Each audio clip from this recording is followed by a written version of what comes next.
آج ہم بات کرتے ہیں رول نمبر 5 پر۔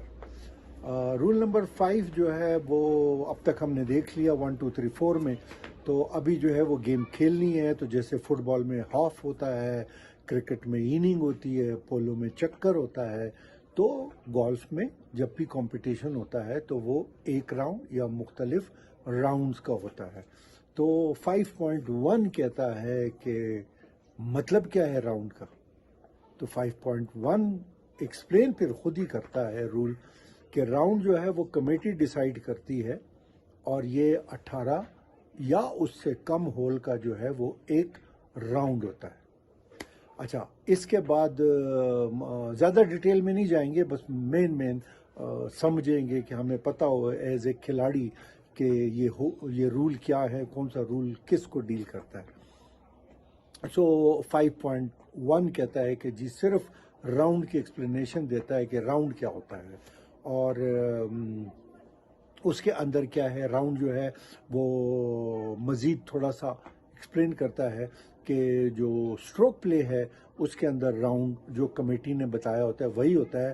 اگر پلے آف ہو گیا تو وہ ایک اگلا راؤنڈ، ایک اندر راؤنڈ ہوگا، جبکہ میچ پلے میں جب تک کہ چاہے وہ 18 ہول کا یا 9 ہول کا میچ ہو، لیکن وہ ٹائی پڑ گیا اور مزید ان کو کھیلنا ہے ایک ایک ہول، تو وہ ایک ایک ہول جو ہے وہ آلریڈی اسی راؤنڈ کا حصہ ہے۔ یعنی میچ پلے میں راؤنڈ ایک ہی ہے، اور اسٹروک پلے میں جو ہے وہ اگر پلے آف ہونا ہے تو پلے آف دوسرا راؤنڈ ہوتا ہے۔ اس کے بعد آ جاتا ہے رول 5.2۔ نا 5.2 کہتا ہے پریکٹس بیفور اور بٹوین دا راؤنڈ، یعنی کہ کیا میں پریکٹس کر سکتا ہوں کورس کے اوپر جس پہ میں نے کھیلنا ہے، یا اگر 2-3 راؤنڈز کا میچ ہے تو کیا میں ان بٹوین جو ہے ایک راؤنڈ ختم کر کے پھر میں پریکٹس کر سکتا ہوں کہ نہیں کر سکتا ہوں۔ تو اس کے اندر جو ہے پریکٹس بیفور اور بٹوین دا راؤنڈ، یعنی راؤنڈز کے درمیان میں، اگر 3 دن کا میچ ہے، پہلے دن گیم راؤنڈ ختم ہو گیا تو میں پریکٹس کر سکتا ہوں کہ نہیں۔ تو اس میں اس پرٹیکولر پوائنٹ کو رول جو ہے وہ میچ پلے میں علیحدہ ڈیل کرتا ہے اور اسٹروک پلے میں علیحدہ ڈیل کرتا ہے۔ میچ پلے میں جو ہے وہ چونکہ میچ انہی کے درمیان ہے جنہوں نے آپس میں کھیلنا ہے، لہٰذا اس پہ کوئی ریسٹرکشن نہیں ہے۔ آپ اپنے راؤنڈ سے پہلے پریکٹس کورس پر کر سکتے ہیں اور ان بٹوین دا راؤنڈ بھی کر سکتے ہیں، اس میں کوئی ممانعت نہیں ہے میچ پلے میں۔ لیکن اسٹروک پلے میں جس کورس پہ جو راؤنڈ کھیلنا ہے اس کے اوپر جو ہے وہ کھلاڑی پریکٹس نہیں کر سکتا، اور یہ ریسٹرکشن صرف کھلاڑی پر ہے، یعنی اس کا کیڈی جو ہے وہ پریکٹس کر سکتا ہے۔ مثال کے طور پہ ایک کیڈی جو تھا وہ صبح کے راؤنڈ میں پرو کا اپنا راؤنڈ کھیلا، اور اس کے بعد اسی کورس کے اوپر ایمیچور کے راؤنڈ میں اس نے بیگ اٹھایا اور کیڈی بن گیا، تو رول اس کی اجازت دیتا ہے، اور کیڈی کے اوپر یہ ریسٹرکشن نہیں ہے۔ یہ ریسٹرکشن خالی پلیئر پہ ہے کہ پلیئر اسٹروک پلے میں جس کورس پہ اس نے کھیلنا ہے اس کے اوپر وہ پریکٹس نہیں کر سکتا۔ اچھا، اس کے ساتھ ہی جو ہے وہ یہ ہے کہ اگر ایک کورس کے اوپر اس نے اپنا راؤنڈ ختم کر لیا اور کل دوسرا راؤنڈ ہوگا، اس کا اپنا سیٹ اپ ہوگا، اور وہ پریکٹس کرنا چاہتا ہے اسٹروک پلے میں ختم کرنے کے بعد 18 ہول کھیل لیے، پریکٹس کرنا چاہتا ہے اسی کورس سیٹ اپ پہ، تو وہ کر سکتا ہے۔ اگر کمیٹی نے کوئی اس کے اوپر ریسٹرکشن نہیں ڈالی ہوئی تو وہ کر سکتا ہے۔ اس کے بعد آ جاتا ہے یعنی رول 5.3۔ 5.3 کہتا ہے starting round and ending round. نا اسٹارٹنگ راؤنڈ میں وہ کہتا ہے مین بات ہے، ایک ہی، زیادہ ہم نہیں اس پہ گفتگو کریں گے، ایک ہی بات ہے، اور وہ کہتا ہے کہ player must start at the exact time given by the committee, یعنی کمیٹی نے جو ٹائم دیا ہے وہ ایگزیکٹ اس کے اوپر اس کو سٹارٹ کرنا چاہیے۔ نارملی چونکہ کوئی بندہ مسنگ ہو، کچھ ہو، تو ری ایڈجسٹمنٹ کرنی پڑتی ہے، تو پلیئر کو ٹی پر اپنے سٹارٹر کے پاس 5 منٹ پہلے اپنے ٹی آف سے پہنچ جانا چاہیے، تاکہ اس کو جو بریفنگ دینی ہے، کوئی اس کو ہارڈ کارڈ یا کوئی لوکل رول دینے، وہ سب وہ اس کو دے دے، اور اگر کوئی بندہ مسنگ ہے تو ٹورنامنٹ ڈائریکٹر کو اطلاع ہو جائے، تاکہ وہ ٹائم ضائع نہ ہو اور وہ ٹی آف ٹائم میں پچھلی فلائٹ سے ایک بندے کو آگے لے آئے اگر مسنگ ہے تو 5 minute before your T of time آپ کو ٹی پر موجود ہونا چاہیے اور ریڈی ٹو پلے. یہ نہیں کہ آپ وہاں کھڑے اور بیگ ابھی آپ کا گاڑی میں پڑا ہے کوئی لے کر آ رہا ہے. No, player must be there ready to play. اور ریڈی ٹو پلے کی ڈیفینیشن میں کیا کہتا ہے؟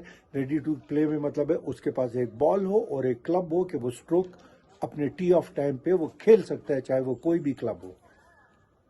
اچھا, اس کے بعد جو ہے وہ آ جاتا ہے اسی کے اندر کہ اگر ٹائم پہ نہیں آیا کوئی بندہ تو پھر کیا ہوگا. تو اگر وہ 5 منٹ لیٹ ہے تو وہ ڈسکوالیفائی ہو جائے گا, اور اگر وہ 5 منٹ سے کم لیٹ ہے تو اس پہ 2 اسٹروک کی پینلٹی لگے گی. اور اسی طریقے سے کھلاڑی جو ہے اپنے ٹی آف ٹائم سے جو کمیٹی نے دیا اس سے پہلے بھی نہیں کھیل سکتا کہ ٹی فارغ ہے کوئی نہیں ہے تو وہ ٹی آف کر جائے, نہیں, اس کی بھی اجازت نہیں. اور اس کا بھی اسی طرح ہے کہ اگر اس نے 5 منٹ سے زیادہ پہلے گیم کھیل لی تو وہ ڈی کیو ہو گیا, اور اگر 5 منٹ سے کم پہلے اپنے ٹی آف ٹائم سے پہلے اس نے ٹی آف کر لیا تو 2 اسٹروک کی پینلٹی اس پہ لگے گی. اسی میں ایکسیپشن 3 کہتا ہے کہ ہو سکتا ہے کوئی ایسے انوائرمنٹ ہو گئے ہیں, کوئی ایسی سچویشن پیدا ہو گئی ہے کہ پلیئر لیٹ ہو گیا ہے, تو اس سچویشن کا فیصلہ کون کرے گا؟ کمیٹی ہو گیا. اس کے بعد جو ہے وہ آ جاتا ہے رول 5.4. 5.4 کہتا ہے پلینگ ان دا گروپ, یعنی جس گروپ کے اندر آپ کا نام ڈالا گیا ہے اسی میں آپ نے کھیلنا ہے. میچ پلے میں پلیئر اور اوپوننٹ کو ہمیشہ ایک ساتھ کھیلنا ہے تاکہ فیصلہ انہی کے درمیان ہونا ہے وہ ہو جائے. اور سٹروک پلے میں جو گروپ بنایا ہوا ہے جس کو نارملی ہم لوگ پاکستان میں فلائٹ کہتے ہیں, فلائٹ بنی ہوئی ہے, وہ اسی فلائٹ میں کھیلے گا. اور اگر کسی وجہ سے پلیئر نے فلائٹ اپنی چینج کر لی تو فیصلہ کمیٹی کرے گی, یا وہ ڈی کیو ہوگا اور یا کمیٹی کہے گی ہاں یہ ایک بندہ کم تھا تو یہ خود آگے آ گیا, یہ جو بھی ہے وہ کمیٹی اس پہ فیصلہ کرے گی, یا اس کو ڈسکوالیفائی کرے گی اور یا کہے گی کہ ٹھیک ہے کوئی بات نہیں, یہ چینج جو ہے کمیٹی کو یعنی منظور ہے. اس کے بعد 5.4 کے بعد آ جاتا ہے رول 5.5. 5.5 وہاں پہ 5.2 میں پریکٹس کی بات کی تھی, یہاں 5 بیفور تھا, between the round and before the round تھا. ابھی آ جاتا ہے ڈیورنگ دا راؤنڈ, جب آپ کھیل رہے ہیں کیا آپ پریکٹس کر سکتے ہیں. تو رول 5.5 کہتا ہے, پہلا بات کرتا ہے پلیئر کسی بھی صورت میں پریکٹس سٹروک نہیں مار سکتا کورس پہ یا آؤٹ آف دا کورس, یعنی یہ بھی نہیں کہ وہ او بی میں جا کے اور کوئی 2 شاٹوں کی پریکٹس کرے, نہیں, وہ نہیں کر سکتا. اس کے بعد آ جاتا ہے کہ ہولڈ اپ ہو جاتا ہے بعض اوقات جو ہے وہ ٹائم ملتا ہے تو اس کو ریکنسیڈر کرتا ہے رول کہ جی نو میٹر کچھ بھی ہو جائے پلیئر جو ہے وہ پریکٹس سٹروک نہیں مار سکتا while playing around. In between the whole وہ کھیل سکتا ہے اگر جو ہے اس نے گرین پہ ختم کر دیا اور اگلی ٹی پہ کوئی ہولڈ اپ ہے تو وہ اس گرین کے یعنی ان بٹوین دا ہول, ابھی اگلا ہول سٹارٹ نہیں کیا, پچھلا ہول ختم کر لیا, تو وہ صرف چپنگ اور پٹنگ کر سکتے ہیں, نہ بنکر سے شاٹ لگا سکتا ہے نہ کوئی اور شاٹ لگا سکتا ہے. تو وہ صرف چپنگ پٹنگ ٹی کے قریب یا جس گرین پہ وہ کھیلا ہے وہاں پر وہ چپ پٹ کر سکتا ہے. اس کے بعد رول کہتا ہے کہ جی practice when the game is stop, کسی وجہ سے ہارن بج گئے ہیں, سائرن بج گیا ہے اور گیم کو ہے جو سٹاپ کرنا پڑ گیا ہے, کوئی ویدر ایسا ہو گیا ہے یا لائٹننگ ہو رہی ہے, کوئی اور ایمرجنسی ہو گئی ہے جس کی وجہ سے پلیئروں کو ایویکویٹ کیا اور جو ہے ابھی وہ فیصلہ کرے گی کہ گیم کب دوبارہ سٹارٹ ہوگی. So when the game is stopped by the committee, so player جو ہے وہ پریکٹس کر سکتا ہے. اگر کمیٹی نے اس پہ کوئی ممانعت نہیں رکھی ہوئی تو اگین وہی ہے چپنگ پٹنگ پریکٹس گرین پہ یہ وہ کام کر سکتا ہے. اس کے بعد آ جاتا ہے رول 5.6.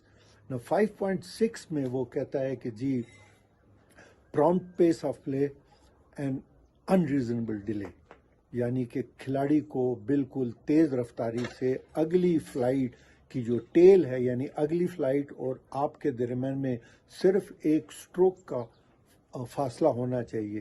یعنی میں فیئر وے کے مڈ میں ہوں اور اگلی فلائٹ جو ہے وہ گرین پہ ہے. میں جو ہوں وہ ٹی پہ ہوں, شاٹ مجھے مار دینی چاہیے جب اگلی فلائٹ مڈ سے گرین پہ چڑھ جاتی ہے. تو پرومپٹ پیس آف پلے ہونا چاہیے. 40 سیکنڈ کے اندر کھلاڑی کو اپنی شاٹ 40 سیکنڈ سے کم میں مار لینی چاہیے شاٹ اپنی. اور اس کے بعد جو ہے وہ دوسری بات وہ کرتا ہے کہ جی انریزنیبل ڈیلے. انریزنیبل ڈیلے کی پینلٹیز ہیں, یعنی خواہ مخواہ کی گیم کو سلو کرنا, آہستہ کھیلنا, دوسروں کے لیے مشکل پیدا کرنا, پیچھے ہولڈ اپ ہونا. 3 منٹ کے لیے آپ بال ڈھونڈ سکتے ہیں, آپ 3 منٹ کے بعد بھی ڈھونڈ رہے ہیں, اب ٹائم ضائع نہ کریں. یہ سب انریزنیبل ڈیلے میں آ جاتی ہے. انریزنیبل ڈیلے میں یہاں پہ ایک چھوٹی سی بات ہوتی ہے کہ جی اگر کسی کھلاڑی کی طبیعت خراب ہو گئی, کوئی اس کو وامٹنگ ہوگی, کسی چیز نے کاٹا, کوئی زخمی ہو گیا, تو رول 15 منٹ تک اس کا انتظار کرے گی. اس کے بعد اگر وہ نہیں آیا تو وہ ڈکلیئر ہو جائے گا ریٹائرڈ. وہ ڈی کیو نہیں ہوگا, وہ ریٹائرڈ ہو جائے گا. اور اس میں کیا ہے, ٹوٹل 15 منٹ ہے.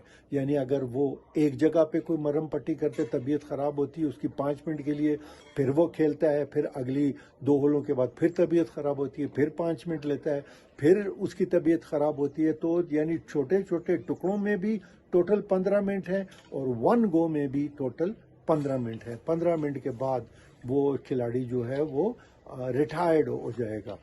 اور اسی طرح انریزنیبل ڈیلے میں پھر وہ اس کی پینلٹیاں بتاتا ہے کہ اگر انریزنیبل ڈیلے کیا کسی نے, اگلی فلائٹ سے زیادہ فاصلہ رکھ لیا اس نے, اور گیم صحیح طریقے سے اپنی سپیڈ میں وہ نہیں کھیل رہا, تو پہلے وارننگ ملے گی, پھر 1 سٹروک لگے گی, اور پھر سیدھا 2 سٹروک لگیں گی. اور کمیٹی یہ بھی کہہ سکتی ہے کہ وارننگ شارننگ کوئی نہیں لگے گی, سیدھی پینلٹیز لگیں گی.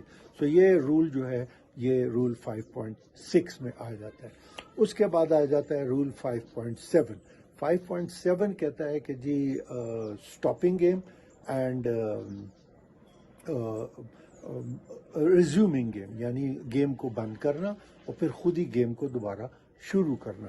تو اس میں وہ سب سے پہلے بات کرتا ہے کہ کھلاڑی کسی صورت میں گیم کو بند نہیں کر سکتا. اگر اس نے ایسا کیا اور یہ ٹائم زیادہ ہو گیا تو کمیٹی اس کو ڈسکوالیفائی کر سکتی ہے. اس میں پھر وہ آتا ہے کہ کب کھلاڑی کو گیم جو ہے وہ یعنی بند کرے اور بند کرنی چاہیے اور ریزیوم کرنی چاہیے. تو بند کرنے پہ وہ پہلی بات تو یہ کہتا ہے کہ وارننگ دیتا ہے کہ گیم بند نہیں کرتی. کہتا ہے کہ جی اگر یہ گیم کمیٹی نے بند کی ہے تو کھلاڑی کو فوراً بند کر دینی چاہیے, جیسا بھی وہ سگنل آیا ہے کہ وہ امیجیٹ بند کا ہے یا نارمل بند کرنے کا ہے. پھر نمبر 2 میں وہ آ جاتا ہے کہ جی میچ پلے میں اگر جو کھیل رہے ہیں وہ خود فیصلہ کرتے ہیں کہ ابھی تھوڑی دیر ریسٹ کرتے ہیں, نہیں کھیلتے ہیں, تو ٹھیک ہے وہ کر سکتے ہیں.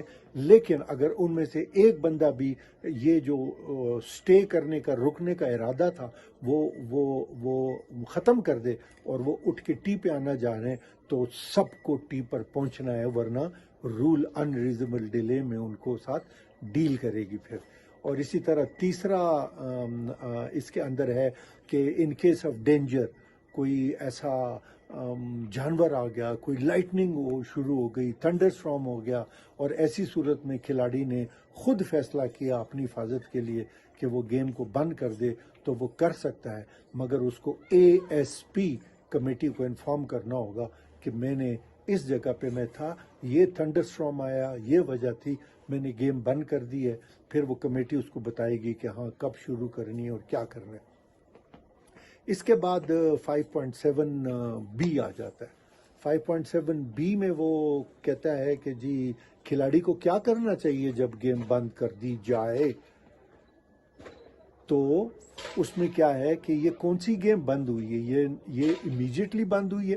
اگر یہ امیجیٹلی بند ہوئی ہے تو امیجیٹلی گیم کو ختم کرنا ہے اور نکلنا ہے, ایویکویٹ ہونا ہے. نارملی جب میچز ہوتے ہیں تو اس کے ساتھ ایویکویشن پلان دیا جاتا ہے کہ اگر کوئی ایمرجنسی ہو گئی تو کھلاڑی کس جگہ ہو تو اس نے کس جگہ پہنچنا ہے، اور اس کا بیک اپ پلان ہوتا ہے کہ وہ کارٹس تیار ہوتی ہیں کہ کھلاڑیوں کو وہاں سے لے کر آنا ہے۔ نمبر 2 اس میں وہ کہتا ہے کہ اگر نارمل سگنل ہو گیا، نارمل کمیٹی نے گیم سٹاپ کیے نارمل پروسیجر میں، تو نارمل پروسیجر میں کیا ہے، اس کے پاس 2 منٹ ہے۔ یعنی نارمل پروسیجر میں یہ ہے کہ اگر وہ ایک ہول کھیل رہا ہے اور بس ختم کرنے والا ہے تو اس کو ختم کر دے، لیکن اگلا ہول نہ سٹارٹ کرے۔ کوئی سٹروک اس نے مارنی ہے، گرین کو ختم کرنا ہے، پٹ کرنا ہے تو کر لے، یعنی 1 سے 2 منٹ کے اندر اس کو نارمل میں گیم کو ختم کر دینا چاہیے اور چلا جانا چاہیے۔ نارمل سٹاپ ہوتا ہے بعض اوقات جب اندھیرا آ جائے، کھلاڑی کو بال نظر نہ آئے یا ہوا بہت تیز چل رہی ہو، تو کمیٹی ڈیسائیڈ کرتی ہے کہ پلیئر پینلائز ہوں گے تو وہ نارمل سٹاپ کر دیتا ہے گیم کو۔ ایسی صورت میں کھلاڑی کی اپنی مرضی ہے کہ اگر وہ پٹنگ گرین پہ وہ کہتا ہے میں پٹ کرتا ہوں، یہ ہول ختم کرتا ہوں، تو کر لے۔ اگر اس نے شاٹ مارنی ہے 1-2 منٹ میں وہ اگر کر سکتا ہے تو کر لے، لیکن اگر یہ جو ہے امیجیٹ سٹاپ ہے بائی دا کمیٹی تو پلیئر کو امیجیٹلی ادھر ہی جہاں پر وہ ہے اس نے اس گیم کو ختم کرنا ہے اور چل رہا ہے۔ اسی میں آ جاتا ہے 5.7، پھر سی میں آ جاتا ہے۔ 5.7 سی میں وہ کہتا ہے کہ جی پلیئر کو کیا کرنا چاہیے جب گیم دوبارہ شروع کی جائے، تو اس میں بہت سمپل ہے، 2 چیزیں ہیں۔ وین ٹو اسٹارٹ، کب شروع کرنی ہے وہ کمیٹی بتا دیتی ہے کہ 5 منٹ بعد، 10 منٹ بعد، 4:15 پہ گیم دوبارہ شروع ہوگی، تو وہ کمیٹی بتا دیتی ہے۔ تو when to start and where to start, کہاں سے شروع کرنی ہے، ظاہر ہے جہاں سے ختم کی تھی وہیں اس نے جانا ہے اور وہیں سے شروع کرنی ہے۔ اور اسی 5.7 ڈی میں پھر آ جاتا ہے کہ پروسیجر، جب یہ گیم بند کی جاتی ہے تو کیا کرنا ہوتا ہے۔ بال کو ظاہر ہے کیا آپ کے پلیئر کی مرضی ہے وہ بال کو ادھر ہی چھوڑ جائے جہاں پڑا ہوا ہے، یا وہ اس کے پیچھے مارک لگا دے، ٹی لگائے لیکن بال نہ اٹھائے، اور یہ بھی وہ کر سکتا ہے کہ وہ بال اٹھا لے۔ لیکن چونکہ جب آپ گیم شروع کرتے ہیں تو آپ کو یہ رول اجازت دیتا ہے کہ آپ بال کو سبسٹیٹیوٹ کر لیں، صاف کر لیں۔ تو اگر آپ نے بال نہیں بھی اٹھایا تو چھوڑ کے چلے گئے تھے، جب آپ واپس آتے ہیں تو آپ اپنے بال کو مار کر کے اٹھا سکتے ہیں اور صاف بھی کر سکتے ہیں۔ Thank you very much.